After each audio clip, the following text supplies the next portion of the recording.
আসসালামু আলাইকুম everyone, welcome to my page candy floss delight. আশা করি আপনারা ভালো আছেন।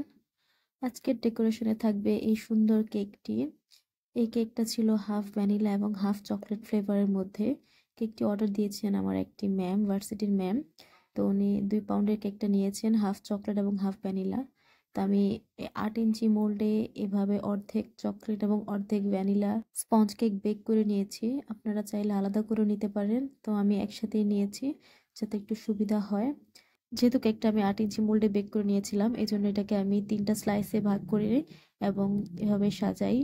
তো আপনারা চাইলে কেক দুইটাকে আলাদাভাবে করতে পারেন। এখানে যেহেতু 2 পাউন্ড আছে, আপনারা চাইলে এটাকে 2 টায়ার কেকও বানাতে পারেন। প্রথম নিচে চকলেট বা ভ্যানিলা বা এভাবে দিয়ে আপনারা করতে পারেন।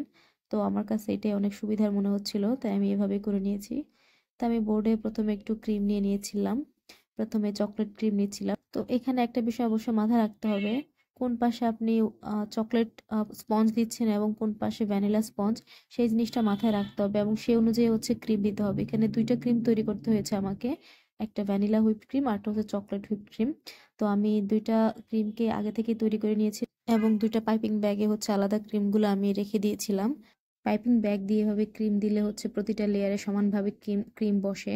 তো আমি এই জন্য এখানে কোনো রিস্ক নিতে চাই নাই। আমি এই জন্য হচ্ছে পাইপিং ব্যাগের মধ্য দিয়ে হচ্ছে 2টা লেয়ারকে সমানে করে হচ্ছে ক্রিম দিয়ে নিচ্ছিলাম। তো প্রথম লেয়ারটাতে হচ্ছে আমি এভাবে হুইপড ক্রিম দিয়ে দিচ্ছিলাম, এরপরে হচ্ছে আমি পাশের লেয়ারটা যেটা যেহেতু চকলেট, সো ওখানে আমি হচ্ছে চকলেট হুইপড ক্রিমটা ব্যবহার করব। তো আমার চকলেট হুইপ ক্রিমটা দেওয়াটাও শেষ। এখন হচ্ছে আমি চকলেট ক্রিম যেখানে দিয়েছি সেখানে হচ্ছে চকলেট গানাশ ব্যবহার করব। অবশ্যই চকলেট গানাশ ব্যবহার করতে হবে, না হচ্ছে কেকের টেস্টটা খুব ভালো আসে না। সো আমি এখানে একটু বেশি করে চকলেট গানাশ দিয়ে দিচ্ছিলাম। আর বোর্ডের মধ্যে দেখতে পাচ্ছেন যে আমি একটু চকলেট দিয়ে রেখেছিলাম। এটা হচ্ছে আমার বোঝার সুবিধার্থে, কারণ হচ্ছে না হয় আমি পরে নিজেই ভুলে যাব যে কোন পাশে হচ্ছে আমার ভ্যানিলা ছিল এবং কোন পাশে চকলেট, যেহেতু আমাকে কাস্টমারকে বলতে হবে। সো এই জন্য হচ্ছে আমি বোর্ডের মধ্যে একটু দাগ দিয়ে নিচ্ছিলাম, যাতে হচ্ছে আমার খুব সহজে মনে থাকে। তো এখন আমরা হচ্ছে সেকেন্ড লেয়ারটাও দিয়ে দিলাম। আর এটা খুব ভালোভাবে বসাতে হবে, এদিক ওদিক হলে কিন্তু আপনার কেকের ফিনিশিংটা ভালো আসতে চাইবে না। তো আমি হচ্ছে সেকেন্ড লেয়ারটা দিয়ে আবার আগের মতোই হচ্ছে সুগার সিরাপ এবং হচ্ছে চকলেট হুইপড ক্রিম এবং হচ্ছে ভ্যানিলা হুইপড ক্রিম দিয়ে এটাকে ডেকোরেট করে নিব। তো আমাদের হচ্ছে এখানে সেকেন্ড লেয়ারটাও কমপ্লিট হয়ে গিয়েছে এবং হচ্ছে আমি আমার লাস্ট লেয়ারটা দিয়ে দিচ্ছিলাম। এরপরে হচ্ছে আমি এটাকে ক্রাম কোটিং করে ফ্রিজে রেখে দিয়েছিলাম সারা রাত ধরে, এবং হচ্ছে আমি সকালে এটা ডেকোরেশন ভিডিওটা কমপ্লিট করি। তো এখানে আমার ক্রাম কোট করা শেষ এবং হচ্ছে আমি এখানে বোর্ডটা ক্লিন করে এটাকে হচ্ছে ফ্রিজে রেখে দিব। ক্রাম কোট করার পর আপনার যদি হাতে একদমই সময় না থাকে, অ্যাটলিস্ট 30 মিনিটের জন্য হলেও আপনাকে ফ্রিজে রাখতে হবে।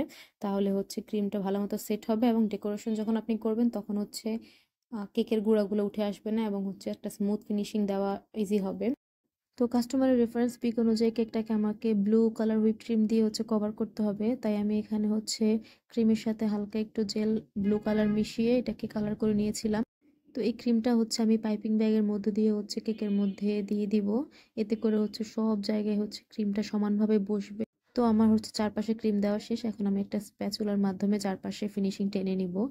তো এইটাকে হচ্ছে আপনারা খুব আলতো হাতে এটাকে চাপ দিতে হবে, যদি জোরে দেওয়া হয় তাহলে হচ্ছে স্প্যাচুলার সাথে ক্রিমটা একদম উঠে চলে আসবে, তো আর ফিনিশিং দেওয়া হবে না। তো একদম হালকা হাতে ঘুরিয়ে ঘুরিয়ে আমি এটাকে ফিনিশিং দিয়ে নিব। তো এখন আমি কিছুটা ক্রিম উপরে দিয়ে নিব এবং হচ্ছে স্প্যাচুলা দিয়ে ভালো করে এটার ফিনিশিংটা এনে নিব। অনেকে হচ্ছে স্প্যাচুলা দিয়ে খুব ভালো পারে, আবার অনেকের হচ্ছে স্ক্র্যাপারের প্রয়োজন হয়। তো আমার এখানে হচ্ছে স্ক্র্যাপারের প্রয়োজন হয়নি, আমি হচ্ছে স্প্যাচুলা দিয়ে হচ্ছে কেকটাকে সুন্দর করে ফিনিশিং এনে নিতে পারছিলাম। আর আজকে এখন যেহেতু ওয়েদারটা একটু নর্মাল, বলতে গেলে ঠান্ডাই, তো এখন আসলে ক্রিমটা খুব ভালোভাবে স্টিফ থাকে, তো আর ঝামেলা হয় না। তো অফ ক্যামেরায় আমি হচ্ছে কিছুটা বাম সাইডে হচ্ছে কিছুটা নজেলের ফ্লাওয়ার দিয়ে নিয়েছিলাম এবং হচ্ছে যে গোল্ডেন এবং ব্লু কালার যে বলগুলো দেখতে পাচ্ছেন, ওগুলো হচ্ছে কাস্টমারের রেকমেন্ড অনুযায়ী ছিল, আর আমি মাঝখান দিয়ে হচ্ছে হ্যাপি বার্থডে লেখাটা লিখে নিয়েছিলাম। আর এরপরে হচ্ছে আমি কিছু পেপারের টপার অ্যাড করছিলাম, যেটা আমি নিজের হাতেই বানাইছিলাম। সেটা হচ্ছে যে মেঘগুলো দেখতে পাচ্ছেন সেটা। আর এখানে 2টা এরোপ্লেন বসাবো আমি, সেটা হচ্ছে আমি পরে অ্যাড করেছিলাম, তো এখানে এই জন্য ক্লিপ নেওয়া হয় নাই। তো 2টা এরোপ্লেন হচ্ছে এখানে বসবে। আর তেমন কোনো ডিজাইন ছিল না এখানে, তাও আমি একটু গর্জিয়াস লুক করার জন্য এখানে কিছু সুগার বল অ্যাড করে দিয়েছিলাম। তো তো এই ছিল আমার কেকের ফাইনাল লুক। আশা করি আপনাদের ভিডিওটা ভালো লেগেছে এবং নেক্সট টাইম আপনারা কোন ধরনের কেকের ডেকোরেশন ভিডিও দেখতে চান আমাকে অবশ্যই কমেন্ট করে জানাবেন। আর আমার ভিডিওটা ভালো লাগলে অবশ্যই লাইক, শেয়ার এবং সাবস্ক্রাইব করে দিবেন। সবার জন্য শুভকামনা রইল। আজকের জন্য এখানে বিদায়। আল্লাহ হাফেজ।